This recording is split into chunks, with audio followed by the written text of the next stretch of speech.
Someone asked kung masakit ba to. Actually, ito yung number one question na tinatanong sa akin when I started my IPL journey. To be honest, it's virtually painless. Hindi siya tulad ng waxing na may gulat factor ka.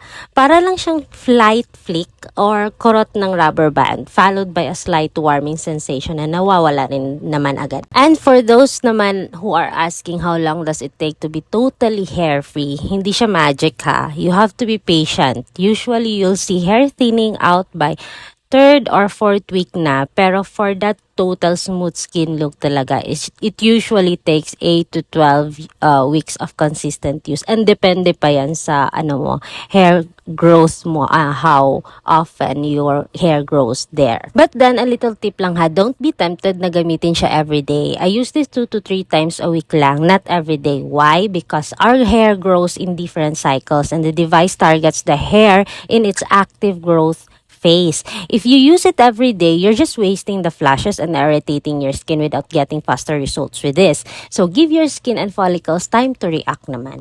So if you're a beginner and want to make sure it's comfortable, before you start, shave ha, don't pluck. Dapat shave yung area at least 12 to 24 hours before your session. Very important lang, wag kang mag-wax or pluck. We need the hair root to stay intact so the IPL light can target it. While using, start with the lowest energy level muna. Always wear your protective goggles kasi ang light pulses are very bright siya. And for me kasi, napapansin nyo, tinatanggal ko minsan. Malaki kasi yung eye protector niya, so I tend to look away na lang. Or I'll find another eyeglass siguro na fit sa aking mukha kasi malaki siya masyado na natatanggal pa rin. So after naman, you may apply aloe vera gel to soothe the area. For the next 24 or 48 hours, talaga iwas ka muna sa mga hot showers or anything that can cause excessive sweating.